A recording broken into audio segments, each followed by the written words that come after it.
Right now on the phone, we have the most honorable Joseph Petty, Mayor of the City of Worcester. And thank you so much, Mr. Mayor, for joining me this morning on my first week as the host of the new Pike Morning Show here. I really appreciate that. Oh, congratulations on getting that position. You're dedicated here in the City of Worcester, so I welcome to be on your show and wish you well and success on the Pike. Thank you very much, Mr. Mayor. I think the last time we spoke was when people could actually crowd into a room and sit together, and that was over at the Wormtown Brewery for the Worcester Film Wars, which was a lot of fun. And that was a great time. And I think very, very slowly, with some of the announcements we've been talking about in the news today, that might be happening. So City Manager Augustus announced that over-the-bar service is going to come back to the City of Worcester on Monday.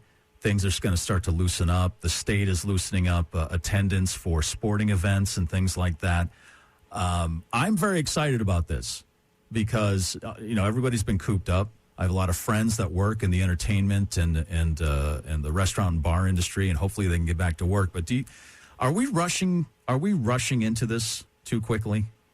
I guess we'll find out. I think the numbers are trending in the right way. There's a lot of frustration that the small, large businesses want. They're going out of business, and I think the government's trying to balance health and business and see if you can do both.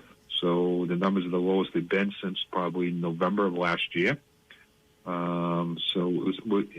my only concern is that we have those new variants, from the UK or from Africa, and I thought there was another one from Brazil. Then they identified 2 new variants in New York, in L.A., and I know at the press conference, I think Ed Augustus introduced Dr. Hirsch as Debbie Downer.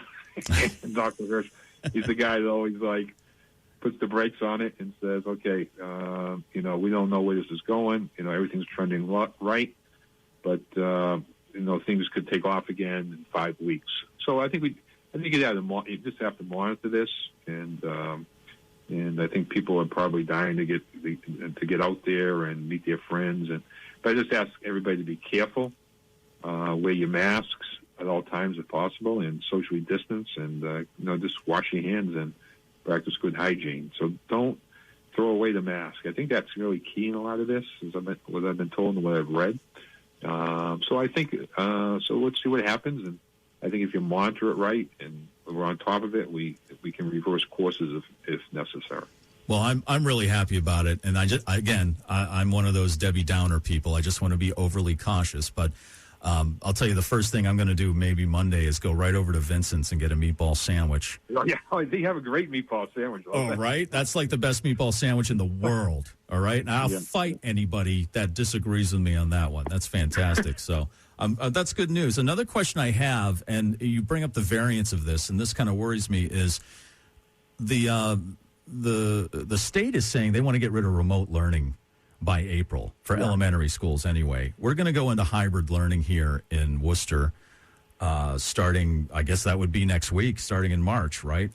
I'm worried because it doesn't seem like a lot of school workers, educators, administrators, maintenance people, anybody who works in a school hasn't really gotten a vaccine, or the rollout hasn't really affected them yet. So I'm worried because I have a child, I have a teenager who goes to Worcester Tech.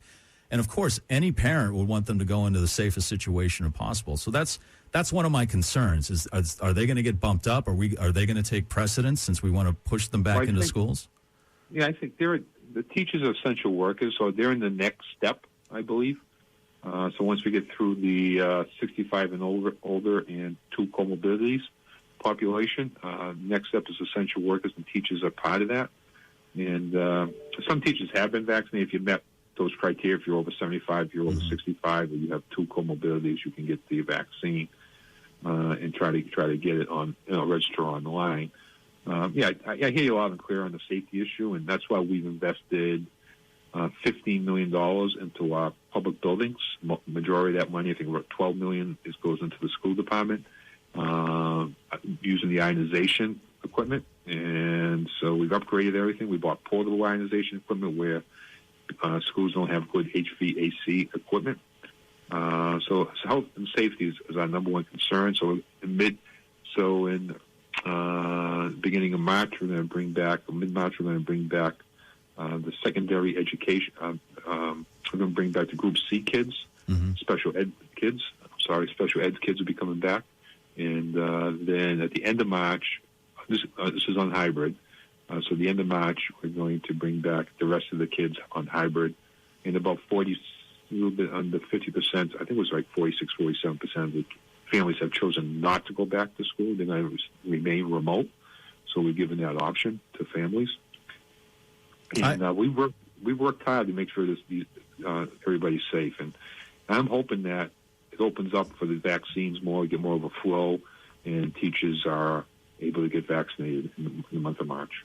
Yeah, and, a lot of kids are having a lot of teachers are having a hard time with remote learning, and it's just a matter, kind of like what we said, people can get out, maybe get with some friends a little bit more, and with these precautions, these kids need that social interaction. It's been tough. I mean, as someone with a teenage daughter, she's had a tough time, as a lot of kids have. So hopefully... Oh, yeah, I agree. It is tough, and I think safety is our number one concern, but I think, we started sports, football this week, and next week, Monday, we start several other sports, so the interaction will be there. We're going to do it safely. We're going to evaluate the situation, every week or every day, and pull back if necessary or expand if necessary. So we'll see how it goes. And and again, I want to bring the kids back, and I'd bring them back all full time if I could.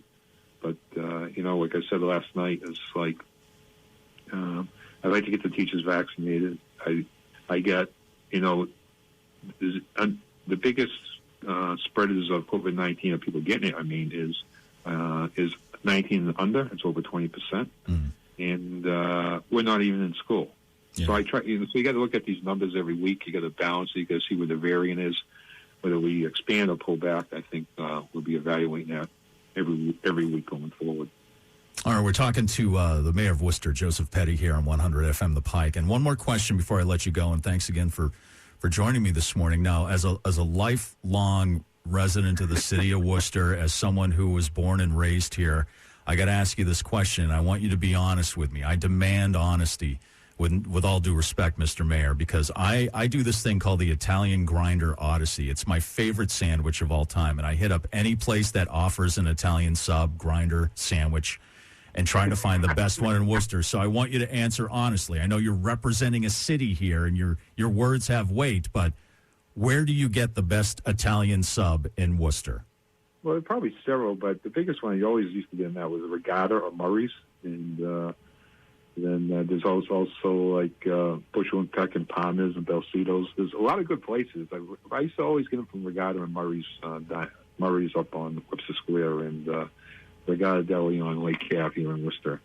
But Belcito's, Palmer's, and the Bushel and Peck has a big Italian sub too, and so a lot of good places. So, have you checked any of those out yet? Yes, I've had all of those, as a matter of fact, and they're all excellent. But you're not answering my question, Mr. Mayor. Is there one? Is there one Italian sub? Like, if you could only choose one.